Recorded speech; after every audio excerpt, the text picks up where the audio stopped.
What is up, everybody, and welcome back to yet another episode of the Warthog Gaming Podcast, hosted by me, Hamish Hector. And me, Oliver Barsby. How you doing, Ollie? I'm all good this week. We've done this little segment a bit just earlier. We had some technical difficulties a few minutes ago. But I'm going to say again, I've set up my desk. I'm just going to take this moment to show off to anyone who's watching this live or on YouTube. Sorry, anyone listening just on Spotify. Show off my nice little Pokemon plushie setup, which I've got going here to keep me company during my hard time now. I'm back at university, so I'll have many essays to write. Many readings to do, but it's all good because I've got my boys here to keep me company on my desk. How are you, Hamish? How are you doing? I'm feeling really good. That's really cute. I had a few Pokemon plushies in my time, but almost all of them had to get thrown away. I have way too many. I used to have a Trico, a Mudkip, and a Torchic, as well as a trusty Pikachu I've had for ages. But the three Hoenn starters had to go. We had a rat problem, unfortunately, and they were in a box in the attic. I'd spent ages keeping these things in my room. They were perfectly safe. Literally a week in the attic, gone out the door. Well, though my Pikachu, very good. Pikachu still fat Pikachu. I could take this moment. No one's going to flex and show off my limited edition ones. Oh, here we are. A little bit of a stream for you. This is the one from the Pokemon Centre London. Oh, yeah. When we went down cool with the Psyduck, umbrella? Psyduck umbrella, and then the Pokemon World Championship one from 2014, which is also a nice, interesting one. And then I have a few more, but I don't want to turn this into a big here are my Pokemon things. I'm such a Pokemon fan. That's what people tune in for, They we love to see it. They want to see it. So, yes. Where was I going? Oh yeah, my Pikachu. Where were we going? Fat. Yeah, just Fat Pikachu used to make Pika sounds if you squeezed his hands. Doesn't do that anymore. Has been in the wash a couple of times, and washing, water, and electricity don't mix. So has broken. But things that do mix, Ollie, in terms of what I've been up to in gaming this week, Fortnite Marvel match made in heaven. I'm loving it. I've been playing so much of the Nexus War. I'm ready to sort of take on Galactus. Just me alone. I'm that just good. You alone. No friends. Been knocking out Victory Royales. I've got them in 3 different game modes. The Team Rumble, which doesn't really count because that's not really like Fortnite. But I've got solo wins and squad wins with some of my mates. Have yet to get a duo win. Me and one of my other friends, Alex, we've been battling it out just as a pair, and we often just come across one group. Like, we do really well. Like, we get sort of like 10 kills between us, then we come across one group and they annihilate us, and we have no chance. So need to sort of get better at that. That's mostly on me. I'm normally the one that runs off and gets shot at, and then Alex has to I don't stick with Alex, and then it ends up just being 1v2, and then her trying to help me 1v2. And honestly, you got to stick as a team. That happens in war zones. You always stick as a team, and you're always good. It's always good. Have you been gaming much this week? It's just been a classic, nothing fancy, nothing fun, just Warzone and Fall Guys again. My classic game, but as I said, it's 4 days until Xbox Game Pass xCloud, comes out on the full mobile comes out, and then I'm going to jump in to tell me why, because I'm excited for that game. Yes, I put on Instagram. I got a nice little badge from Phil Spencer saying I was a founding member of xCloud because I've been using it. I was in the beta. Because I am technically in the beta, but I'm not sure if I'll get one because I only got it like last month. Maybe not. He sent me a personal email and everything. A personal email from Phil Spencer himself saying thank you. Didn't even say to Hamish or to my gamer tag to Hamish Hector. It just said nothing at the top, and I thought you can't say this is a personal thank you without even my name. Yes, it was not personal at all. I'm guessing. I know. No, I know it isn't. Poor Xbox gamers just wanting something from Phil Spencer. Well, Phil Spencer gave us a lot this week, because now we're going to jump into the news. And Ollie, it's been a big week. I tweeted a joke about this. It was really just Xbox, and Xbox for a lot of things. So it's been an odd week. I don't think it was meant to be Xbox this week. You know, they didn't intend to have anything going on this week, but they were like, "Oh yeah, cat's out of the bag now. We can't stop these leaks." Yes, they touted it quite well. Well, before we get into the bigger Xbox, Steve, I guess it depends where you're coming from. I want to get into sort of the medium Xbox news to start off with. Get the audience palates wet with anticipation, because I want to talk about, which I think is pretty impressive, is the Xbox Game Pass and EA Play coming together. If you don't know what these are, Xbox Game Pass, we will sing its praises. It's a Netflix of Xbox games. EA Play, Netflix of EA games. Now, Xbox is saying if you get Xbox Game Pass, you can have EA Play at no additional cost. So effectively, bundling them together. It's a bit different. EA Play isn't. I think it's not as good as Game Pass is in. I think you do get some games, but it's not like the most recent ones. So like FIFA, Madden, sort of the really recent new ones, which people will be paying £60 for when they come out, like now. Those ones unfortunately aren't included, but it does include ones like Battlefield, Titanfall 2. I think The Sims. I'm not sure if Sims 4 is in, but a few of the Sims games are in it. Sims 4 and you get like discounts as well. So you get discounts, early access, on, like, all that games. Good stuff. I personally would never buy EA Play just by itself. Just put it out there. It doesn't. It's not a thing which I'd really subscribe to, aside from if I was buying FIFA points or wanted to play FIFA early. But it's nothing too fancy. But the fact it's coming to Xbox Game Pass for no additional cost is fantastic news for anyone, including myself, I guess, who has Game Pass. Yeah, that's where I'm at with it. I wouldn't really get EA Play. It's cool, I guess, but a lot of the games that they put on there are pretty old, and by the time they're on there, then it doesn't cost that much to buy them from somewhere. So I think that this is it's kind of an odd thing, but I think what they have done is by marrying it up with Xbox, it's really just a win-win. I imagine EA will probably get a few more people playing their games, and also Xbox obviously get a whole new catalog of titles thrown in. What is most sort of beneficial is as fun as it is to meme on FIFA. FIFA is one of the biggest games of a year, hands down, every year.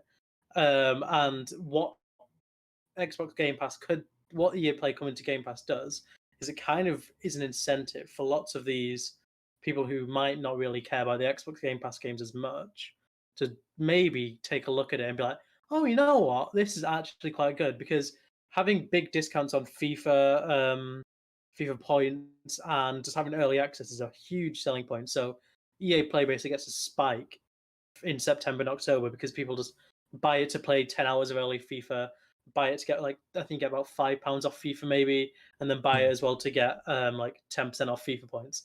So having it in this is, people around September, October will be like, blimey, I want to get Xbox Game Pass. They'll buy it and then they'll have it for a month, maybe two, try it out and be like, oh, these games are actually quite good. Maybe I'll stick around with Xbox, get an Xbox Series S or X, and then you got them in the ecosystem.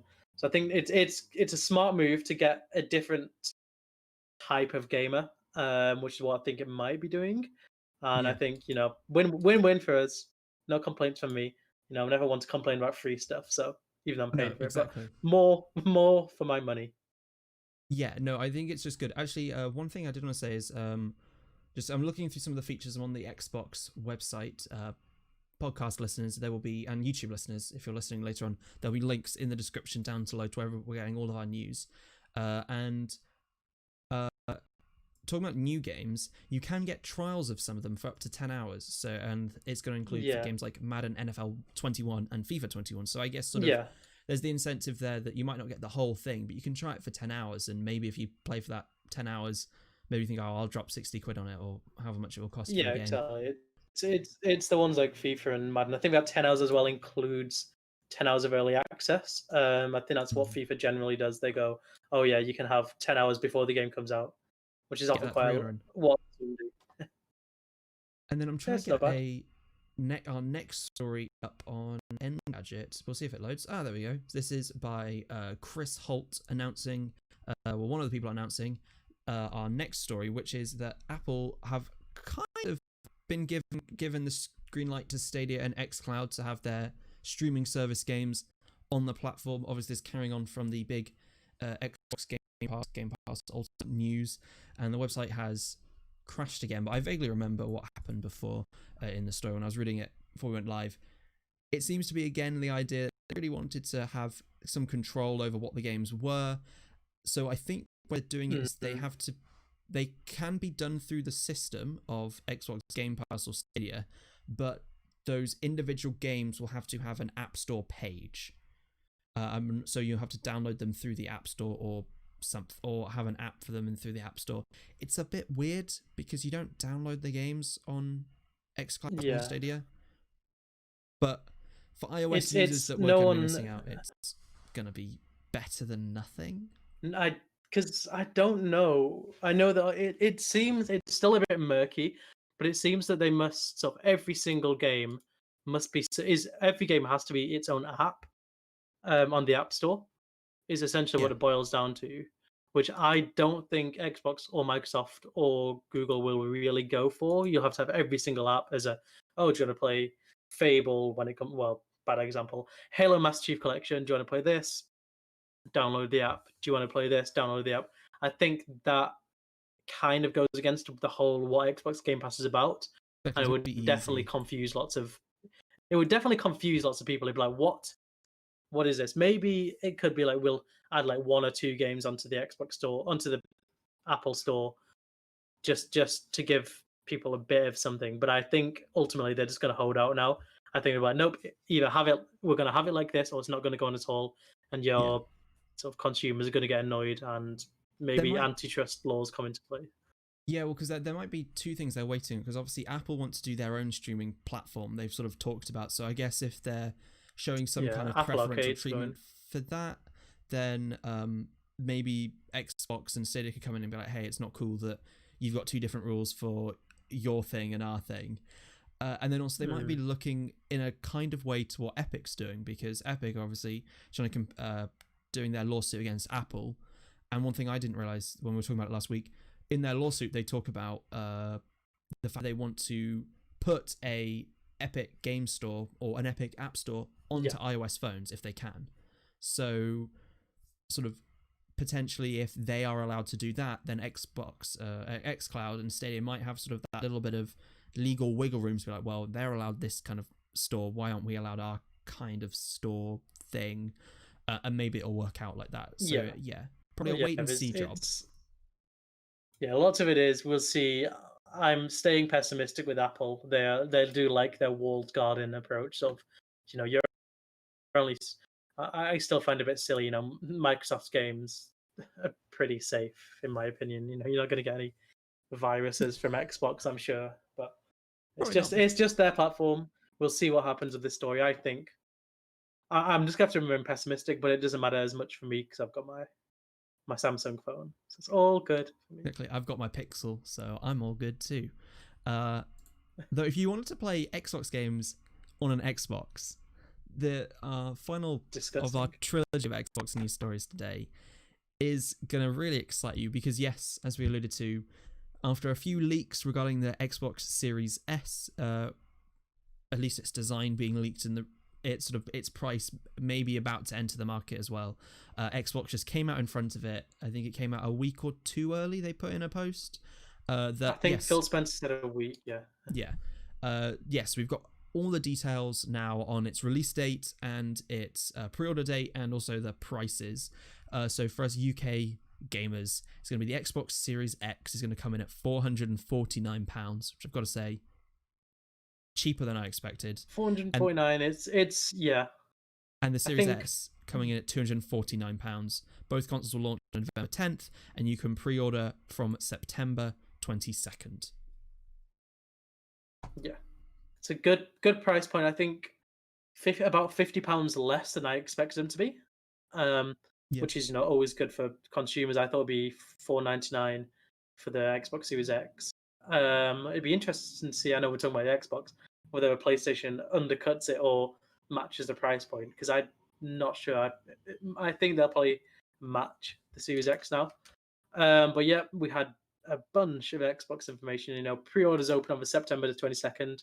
Will you be ordering one Will you be ordering it, Hamish? Actually, I guess it'll depend on a number of factors, but because November's away-ish away. I don't know if I'll be pre-ordering one, but this price point gets me a lot more excited because again, like you, I was expecting at least £50 more for each of them. Particularly was kind of anticipating the Series S, but I wasn't really sure what it was going to be.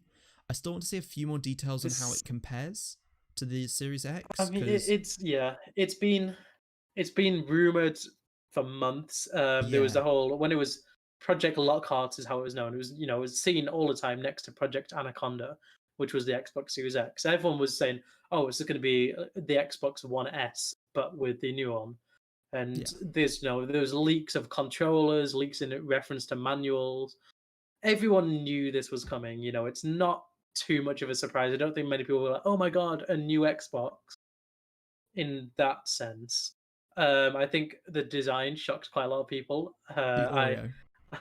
I did not like the design. It looks like a speaker or a boombox. I just don't get the big circle. Like, is it supposed to be the fan or something like that? But isn't the fan on the side?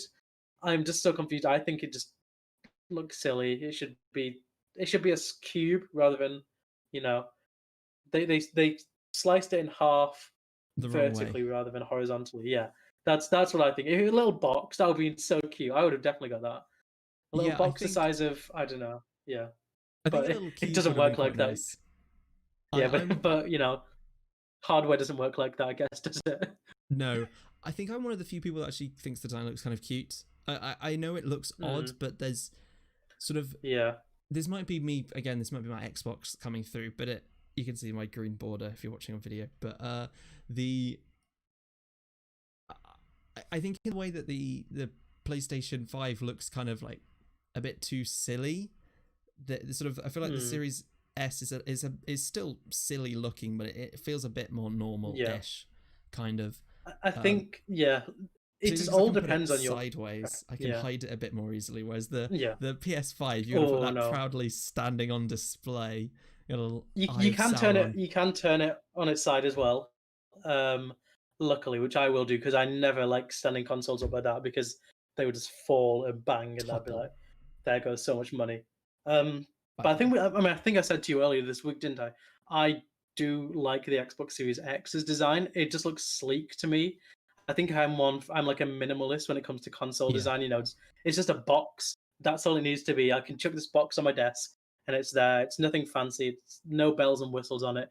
I think I generally like black sort of design for tech products. Looking at my desk now, I've got a black monitor, black keyboard, black mouse, black microphone, black PlayStation controller, and my PC is black as well, and my Amazon Echo is black. My phone's also. I'm just ranting about everything which is black in my room now. The point is, I don't like the PlayStation being in white. Yeah, really. See, I quite like white products. I don't know why on my phone to do the same thing. My phone's white. Sometimes I think there's a phase when everyone was like, when everything was in black, and then people were like, but what if it was in white? And everyone lost their minds. And I think now I'm like, okay. I think like the iPhone when they announced all the colors for that and stuff, and it was like, oh my god, the white iPhone. And then, but I think I'm back to this normal. But I will not be getting the Xbox Series X, unfortunately. I might get the Series S. £249 is very cheap. Maybe in a few weeks, months. I want to see how I want to see how the Series X compares to the Series S, and I want to see how the Series S compares to the One X, because obviously I just got a One X.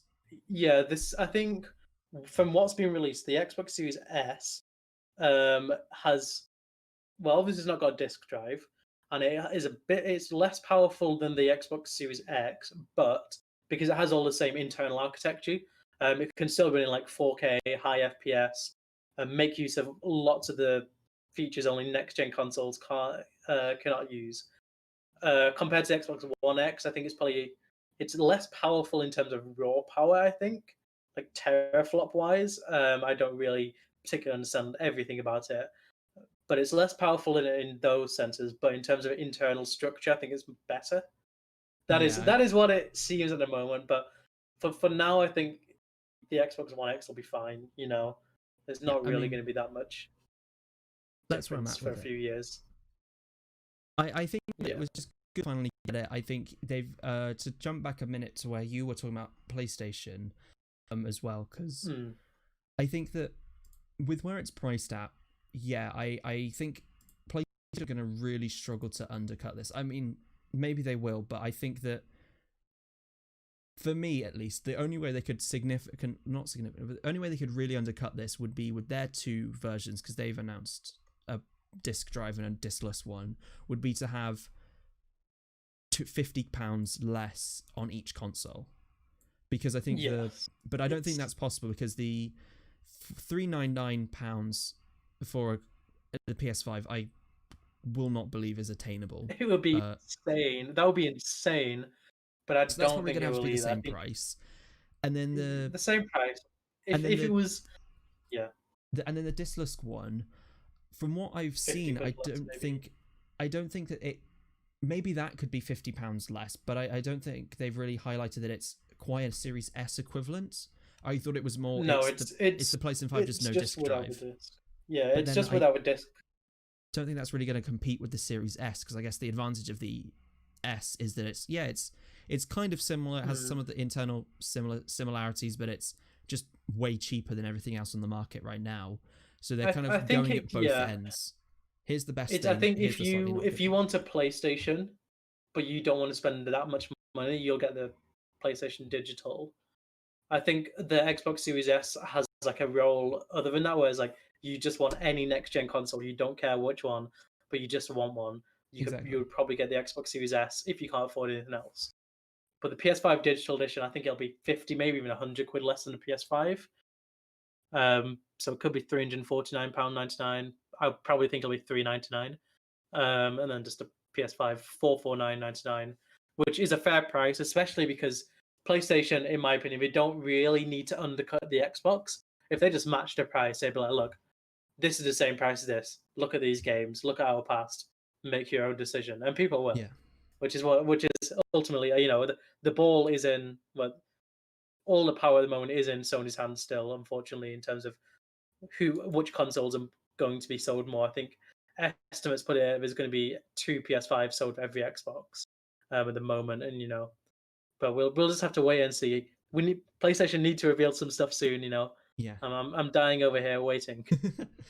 My final question then on this topic before we get on to the next news story is, do you think that the PlayStation 5 will be priced higher than the Xbox Series X? Can you see them going for £500 or more? No, if this had been the other way around, maybe. I think if you'd asked me a week ago, I would have been more likely to say yes. But now that Xbox has released it before the PlayStation has, their price tags, I think definitely now, even if it was originally £499, they'll now be going, no, we're just slashing it £50 off. We'll take the cut, we'll take the hit. It's fine, because consoles make a loss anyway. Usually, with the PlayStation, Xbox do, Nintendo Switch not as much. But I think I would be very surprised if they did that now. It'd be an odd move unless the PS5 really is that expensive that they can't afford to do it.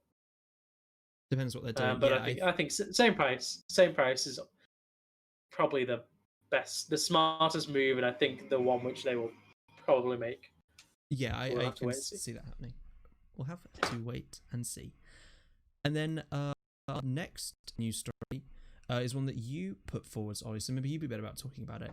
It is, there was the Ubisoft Forwards event, and there was some, we're not going to talk about all of it, we're just going to talk about the one thing that we thought was interesting. No. Yeah, basically, neither of us watched the Ubisoft Forward. We're just going to say that, get out in the open. Yeah. We didn't watch it. I didn't realise it happened. Yeah, I saw the I saw the apology video they sneakily put out earlier to try and so we didn't have to put in the Ubisoft Forward, which I think actually got more coverage in the whole event, which is kind of ironic because they didn't want that to get any coverage.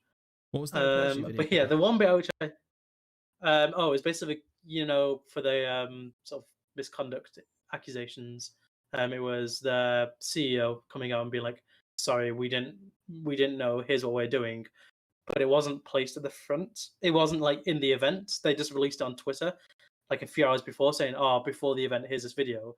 And when everyone asked why wasn't this just at the start of the event, they like gave some excuse like, "Oh, because of time constraints, we couldn't get it in." And everyone was like, "Okay, for me, I'm like, well, time constraints even means two things. Number one, you don't have time to get it in the show, which is like, well, surely you could take out a 2-minute trail and put this in. Or number two, you didn't have time to make this video and attach it in." And then I'm like, well, it takes like literally 5 minutes to add a video in front of another video. I could do that in iMovies in 2 seconds. So everyone didn't believe it. That press X to doubt sort of meme came out quite a lot on the the Twitter replies. Yeah, I am with you there. It probably should have been thrown in front. Yeah. Also, it's not but like moving away. Yeah. Oh, sorry. Go on. You go. I was gonna say, because also the other thing is like, oh, maybe we've only got an hour slot. And it's like, an hour slot of what? It's not like there's a conference after you. This is your own thing. Just throw it out there. No one. Yeah. If you're gonna watch the whole conference, you'd watch the whole conference, even if it was 2 minutes longer. But yeah, we did not watch it. The one thing which I did pick up on, because I think for a while I've said to you, Watch Dogs Legion looks really good. I'm a huge fan of the game, how it's set up. It's in England, you can play as literally anyone. And they sort of, they showed off another trailer of Watch Dogs Legion at the Ubisoft Forward event. And included in it first was it was Aiden Pearson, I can't remember his actual name. Aiden Pearce, who was the protagonist from the first one. Which is quite cool. I don't know whether I don't really care about him. Watch Dogs 1 wasn't as good as the second one in my opinion. So that's just me being like, but aside from the first one. that, we also have a new character appearing. You didn't play it. It was okay. I need to play the second one. But aside from I only played the first one. I didn't play the second, but I love Aiden. Oh, the second one's very fun. But yeah, we also got another character who's appearing who I'm much more excited for. It is the British grime artist, one of the sort of most popular recording artists in the UK, I'd say probably of the moment. Stormzy. He will appear. I think you can play as him in a mission. It's like 1 or 2 missions, I think, where you can just play as Stormzy. It was announced because I think they said along the lines of who can capture London, who is at the sort of can perfectly capture the values of life of people in London. And they said, I think it was Clint Hocking, who was the game's creative director, said that Stormzy's name kept popping up whenever they asked people, who do you think of when you think of London? And his name was brought up all over. So everyone kept saying Stormzy, Stormzy, Stormzy, because he speaks up for the oppressed and holds those in power accountable. He's constantly, whether it's through his songs or through his scholarships, he sort of sponsors. He does quite a bit in the UK to sort of get voices heard. And now he is appearing in Watch Dogs Legion. I think he appeared in a trailer. There was I think he did a motion captured music video for Rainfall, which is one of his songs, which I'm assuming will feature quite heavily in the game. And he's appearing in a mission called Fall on My Enemies, which will see your player helping him to secure a broadcast for him to play his music to the people that love London, which is pretty cool because it's him voicing it. He's all motion captured in it. And, I'm sometimes skeptical of games putting in real people, or not real people, using famous people to promote their games in a way. I think sometimes it's a bit odd when they just insert random people, but I can get behind Stormzy. In it. It's very cool. I don't know why. I'm so excited. And it also looks great. His motion cap. Yeah, no, I think I'm with you there. It can be really odd if they're just like, oh, there's this random celebrity in there, go play the game, yeah. But I think that there's more of a push towards, either inserting them playing a character, which could be cool, or having them fit into the world in some way. I mean, in a very, very different way. They obviously had people like Travis Scott and Marshmello appear in Fortnite to some great success to actually do a concert. Yeah. And I think what you've talked about with Ubisoft and Stormzy going into Watch Dogs Legion, I think that's a very good choice. You're right about where Stormzy comes with sort of the music that he wants to portray, but sort of the way he wants to portray life in his music is very fitting for this version of London and for real London. And I think as well, it's sort of, he puts his money where his mouth is as well. You know, he does all of these great charity things, philanthropic things. Is that the word? Yeah, he's a philanthropist. You could say, yeah. Philanthropist. I can't say it. It's an annoying. Yeah. But so yeah, he seems like a fantastic addition, and I think that it'll be really cool to sort of see someone in the world, particularly because Watch Dogs is trying to be a bit more like, hey, this is the world. This is a real place. You know, you're in, I think it was Chicago, then San Francisco, and now London. Yeah, there are going to be people you recognize, and it could be really cool to play as Stormzy. I think that would be cool. That would be really fun, and I'm already just really excited. I keep seeing memes about it. I mean, there's something on Reddit. I don't know if it was a real one or something that someone had edited, but it was really well done anyway, because it was, you know, you can see little pop-ups of people's abilities and sort of some facts about them. Oh yeah. And one of them was this guy hasn't been to see the doctor in 25 years, so he's like I think that's real. Yeah, so it's like 100% increased damage with some weapon, but also may die randomly. And I thought it was such a great little sort of Easter egg thrown in there. I was like, yeah, it's just going to be so good, like medical, because those sort of tiny details were in the first two. Like, you'd go to someone and they would say in their phone little random facts about them, but obviously it didn't translate into gameplay. Now when it translates into gameplay, it's just going to be, I'm going to have so much fun in that game. Yeah, making a stupid crew of, I want to have a few football hooligans in, just because I think that'd be hilarious. You know, all of them meet down the pub, go and take down this government together. Yeah, that was my thing. That in Watch Dogs, in a really weird way, I did enjoy seeing like who these people are as I walk down the streets, and sort of, I guess I find it interesting about how we do put so much out on the internet, particularly now, trying to do podcasting, all of that stuff, putting stuff out through Instagram a lot more. So I'm really curious about how much people put out, and I think Watch Dogs did quite a fun way of capturing that, being like, you know all this information, you can just put all these details of a person in, and it translating into actual gameplay is going to be really, really big, and probably make it make people focus on it a lot more. But yeah, great game, very, very excited. Yes. And now to bring the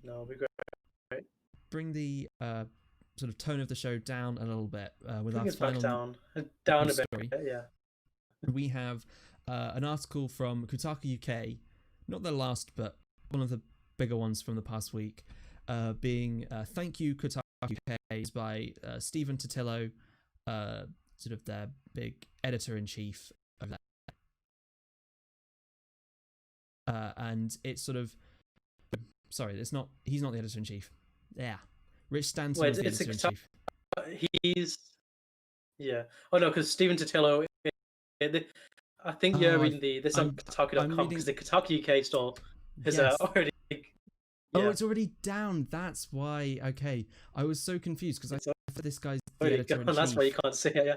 I was like, this guy's the editor-in-chief, and I thought, wait, no, he's not the editor-in-chief of Kotaku UK. It's Rich Stanton. I sent an email to that guy, and then it was like, oh yeah, no, okay, I completely bought that. Yes, that's why. Yes, because Kotaku UK obviously went down earlier this week.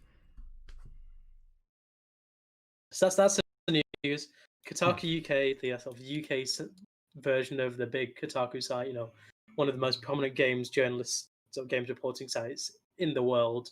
The UK version no longer exists, or doesn't currently exist, maybe, I guess you could say, because it's a localized version of Kotaku. You know, they have a completely separate team of staff who will write their own wrote their own articles, and they had sort of ones coming over from the Kotaku normal site. But basically, it's licensed, so the Kotaku brand is licensed and operated. It was by Future, so Future Publishing, or Future PLC, I think is the name as well. Owns lots of media outlets, both physical and digital, in the UK, including quite a few games ones. I think it owns, I do know a few more, but I can't think of them off the top of my head. I think it's involved with Tech Radar. Tech Radar. Yeah, there's quite a few. And essentially they decided not to renew the Kotaku license, which expired, I think it was on Wednesday. So they haven't given a reason yet as to why they didn't renew the license. They just said that they aren't. and so the rights to Kotaku UK or Kotaku UK's brand have now gone back to just Kotaku or the owners of Kotaku, which is Geo Media. I think that's how you say it. And it is just, if you search kotaku.co.uk now, I'm pretty sure it just redirects you to kotaku.com. Yeah, that's what messed up with me. I was trying to do it all, and that's why I have my big. So you just now see everything from the likes of Luke Plunkett, Ethan Garrick, all the Kotaku US stuff, rather than now, the likes of Rich Stanton, of all the UK staff who were there. So Ali Jones, who Ali Jones, of course, worked at was a games editor at the Ball, where we both he was at work, And so I think it's a shame. I think it's always a shame whenever any sort of game site or games media shuts down. I don't know the reason for it, whether it was just not making the money, whether it wasn't getting the views, whether Reach PLC didn't see any future in the actual site. Who knows? I hope it gets picked up again, or I think I saw it was Ali Jones's tweet. Actually, he said he will be staying on at Reach PLC for a bit. So hopefully they will be doing something along the same lines, or maybe moving the staff over at least for a while, because there is a talented team of staff who they were. You can tell it was always great content I always saw, and it's just a shame, Never want to see any game sites going down. No, it's a real big shame. I mean, I think some of the people are going over to freelancing, some people are staying on, and hopefully there will be something that comes out of it. Maybe sort of, I guess the best case scenario is maybe, if they're licensing this brand, maybe they just feel like, well, we're paying X amount for this, some other person's brand. Why don't we just do our own thing? Like, we've got a talented team of writers that can produce enough content. Hopefully that's what's going to happen. Maybe they are having to close it down. I mean, I know COVID has meant lower ad revenues and all of that. So potentially it's that unfortunate thing that they needed to cut costs somewhere. They weren't bringing enough revenue. But I think at the end of the day, I think that's the business side of things. And that's how it is. But I think I just more hope that everyone does fine out of it. They continue to find a new place if that's where they need to go, and wish them all the best, because it's got to be pretty bad to find out that the place you work is just not going to exist anymore. It sucks, and I do hope the best for everyone involved. I think they're a talented team of staff. They will probably have no problem just getting back on their feet, which is what you want to see. Yes. Maybe Kotaku UK will open again, or maybe just Kotaku.com will be like, let's just open a UK branch. Maybe, but maybe not. Who knows? Who knows? Well, on that, we can go into our topic of the week. Opening Chrome. I'm gonna close that as quickly as I can. Because we are going to be talking about VR. We've talked a little bit about VR generally in the past when the news has come up, and neither of us really use VR. But there was meant to be some PlayStation VR news this week, and it got completely overshadowed by the Xbox Series X announcement price date reveal. And so I just kind of want to know, is sort of in that sense, is VR dead? Probably isn't, but it makes for a good title and a good headline. Yeah. Hey, we love a good title and headline. Yeah, it's just one of those things. I think it was unfortunate. It was unfortunate timing for Sony to go, hey, here's all of our PSVR stuff this week. I don't think Xbox intended to overshadow them, especially. But games like Twilight Path and even Minecraft, I think, is announced to be now in VR, which is kind of cool. But these sort of announcements are now, essentially, not many people took that much notice. The media was all over these Xbox leaks, so the PlayStation VR stuff hasn't really had much. And we just, is VR gone? I just think there's just not enough in VR at the moment for people. It's one of those things where I can't really see enough of a reason to go, I want a VR. There's an experience I want, and I am willing to splash out over £500, well, £300, I think it is, including games. just to play these games at the moment when so many other consoles are coming out. You've got the Switch, you've got the new Xbox next gen stuff, you've got every single games company trying to sell you all these things. And I just think at the moment VR for me just doesn't do it. No matter the game, I know Half-Life Alyx is kind of supposed to be good, but I don't know. For me, I know I sound like I'm scared of the future. Like it just doesn't seem fun. It's not fun. It doesn't seem like a sustainable. I could see myself, sitting down and playing 5 hours in VR. I think I'd hurt my head. I think because you mentioned the £350 of the VR, and that's just for PSVR. For some of the Vive equipment and Oculus, you can be spending £1,000 for all the towers that you'd need. You obviously you need the various hand items. I think Half-Life Alyx uses some particularly special ones, so they can add in extra money. You need the headset. For PC, you need a decent laptop, or not just a decent computer anyway. So you could be spending best part of £2, £3, £5,000 just to be able to do this, let alone probably more, maybe even towards £5,000 on across all of it. Plus then you need a pretty big space to really utilize VR, and I guess sort of as students living in a shared accommodation, and even when we are at home exactly, we can't just I can't really just transform my parents' living room into a VR space for me. So you do need a lot. I mean, there's so many videos you see people out there, using the VR and falling over, and I think I've seen some people like falling into their TV and breaking their TVs and stuff like that. You do need a quite big bit of space, all to be sat down, I guess. But I think sitting down is supposed to ruin the experience, probably, because if you're walking about and you're sat down, it might feel a bit odd. That motion sickness. But my roommate does have PSVR, so I do need to probably try it out at some point. Should give it a go. I think I'm also though with you on the other experiences. Like, it's so much money to get it. They need to buy all of the games, and some of them are really cool, but it's not like I guess for the price it's going to be hard to say yes. This game is worth what, like £3,060 to buy, because that's going to be the equipment plus then the game itself. That's not really reasonable, sort of, because there are other games, sure, once you're in there, it just becomes so much. And I think that VR never quite hit its stride with sort of targeting a mass audience during its price it's still down.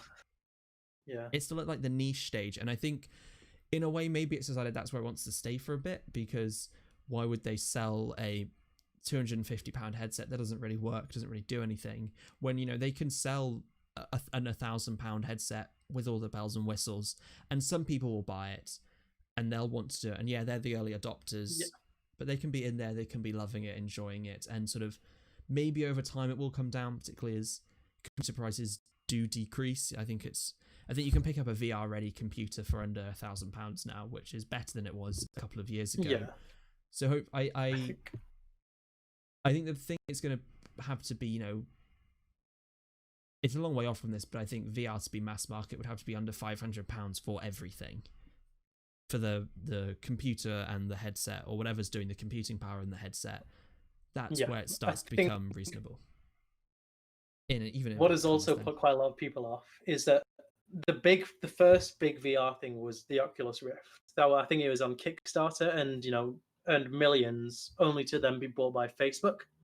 And essentially, Facebook to lots of gamers, lots of hardcore gamers, is seen as the big bad enemy. Lots of people don't have Facebook anymore because of the data collection, the sort of third-party cookies, all the bad things you hear about Facebook. Lots of people take these seriously, and given that Oculus Rift now doesn't exist, I think it's something to do. It has like a new name about like without the word Oculus in it. I think it's like Facebook something. People, and you have to have like a Facebook account to sign up and sign into it. People are like, I don't want this. I don't really want to give my gaming details and be playing this next gen tech with Facebook. So I think that's kind of had a detrimental effect to some extent. The PSVR is still, doing okay, but it's ultimately just not Sony's focus. You can tell it's obviously the PlayStation 5. That's where all the new games are. That's where the money is. So it's always going to be not the priority for now. And then, of course, Xbox. I don't think they have any VR plans at the moment. They had that AR HTC thing for a while, But yeah, I think they were done with new tech after the Kinect. Yeah, I think it's one of those things where there are small places. I mean, in a actually a cheap way, you do have the Labo VR. I wonder how did that go in the end? Did that go okay? How was Labo VR? Did anyone... Labo VR. I can't remember. I presume it sold okay, but again, I was like 70 quid, and it was. So I wonder if Labo's been out for a while now. I wonder if you could get a Labo kit for like £40 on eBay or something. It's probably, yeah, you can probably get it for pretty cheap. If I just Google a quick little search, apologies for the typing you can hear on my keyboard. The VR kit Toycon 04 is for £35 to be honest, which isn't that much. I'm not sure how well it works, so I guess that's the question. I mean, I'm not even sure which games you can play on it. I think it's only mini games, isn't it? I think at the moment. Yeah. Yeah. Oh, that is just start playing music on my thing. Yeah, I'm just trying to see. Oh wait. Yes. Well. Nintendo Labo VR kit starter set. £29. Yeah, £35. Isn't it? Oh, $29. Buy me. $29.99 from Argos. So, ladies and gentlemen, we found cheap. it. VR for under £500. So maybe VR it has hit the mainstream. VR is here. Nintendo VR is here. You can play your Nintendo games. With that, the rumored 4K Nintendo Switch update, maybe this is what the world needed. Pro. Nintendo it's a Nintendo Switch VR. That's what it is. Yeah, Nintendo are the Avatar, the Last Airbender of the gaming world. You know, when the world needed them most, they vanished. Obviously, when no one could buy any of the Animal Crossing related Switch stuff, but now they're back, and we can be really happy with all of it. They're going to defeat the Fire Nation, who I'm going to say... If anyone's going to do it, it'll be Nintendo. Okay. Who's the Fire Nation of the gaming world? Is it just other consoles? Not fun. No. Oh, I've gone on an Avatar, the Last Airbender bit, but my internet's been playing up, so I think we've been cutting out. Yeah. I'm blatantly unashamed. I do not know much about Avatar, the Last Airbender. Blatantly unashamed. But that's just all I can say. I don't even prefer the James Cameron's Avatar. I was about to say I didn't like that film. Okay. Here's some hot takes. Anyone who's listening is now clicked off for my hot takes. Yeah, Ollie, what are you on? Okay, well, I'm gonna have to clip that out because that's quite a good clip. What were you saying about James Cameron's Avatar? Where were we though on this? Before everything started to go awry, even my internet started to collapse on me. So next week it should be better because I'll be PSVR is there back with a Ethernet. Yeah. To conclude, PSVR bad, Nintendo Labo VR good. Yeah, is that our conclusion?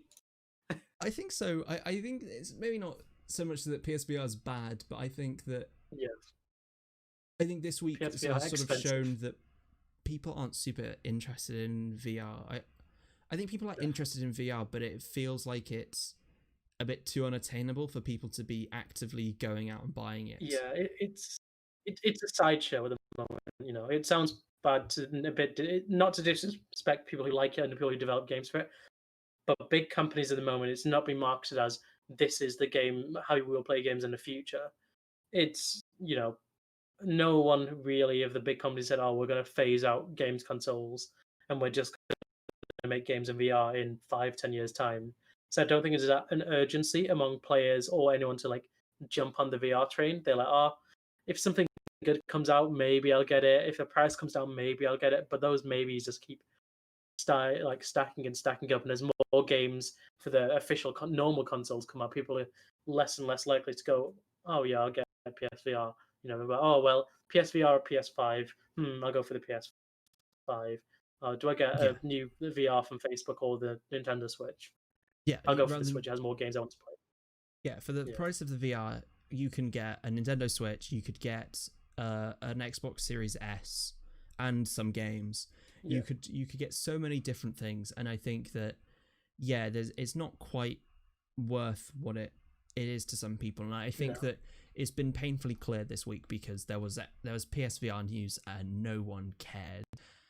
It's up against an actual console, and that won. which is a shame. I think VR is really cool. I really wanted a VR headset, but again, ex-student graduate life in this world I'm living in, can't just go and splash not yet. out. Technically, you got to wait until January. Yeah. Okay.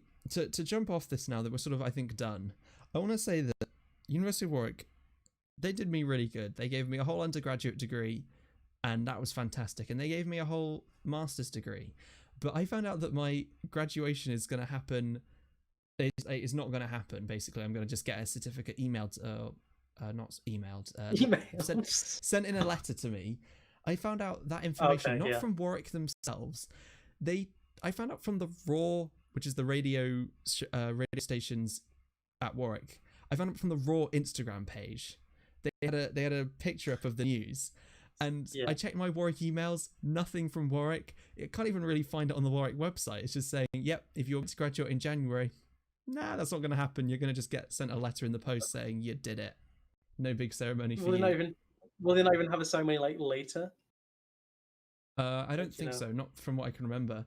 I guess it makes sense. At that point, it's so late. You can't really put it another time. But it's a bit. I was a bit upset not to find out from them directly that was the case. Well, there's lots of things going on. I don't want to badmouth Warwick University too much. No. I understand that it has to get cancelled. I'm not upset that it's been cancelled. I think that's a good decision. I'm upset that I just wasn't told. Communication is key. That's 101. I still don't know too much about how my course is going, but I think as everyone, they're just doing it as they go along, trying to work it out with all the new rules and all the new bits and bobs. It's changing every week, so I don't envy anyone that actually has to make decisions, because they've just had the whole new guidelines in the UK now limiting people. So it's the crazy wild world we live in. But hopefully the Warthog Gaming Podcast has explained some of that world, or the gaming world, for you listening at home, either on podcast services, on Twitch, or on YouTube. If you've enjoyed listening to us, please follow us, subscribe to us, give us a 5-star rating, whatever's relevant to your platform of choice, and share us with your friends.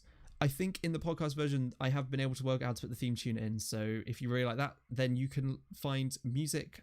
You can find that song and music like it at josephmcdade.com. He does a bunch of free music, some paid for music. He's really good. So if you want something for your own thing, maybe he'll be the place you get it from. I would like to thank all of the sites that I used today. Again, there'll be links to them all down below. If you want to give them a click, that'll really help them out, particularly at this time when revenues are a bit lower. They need everything they can get.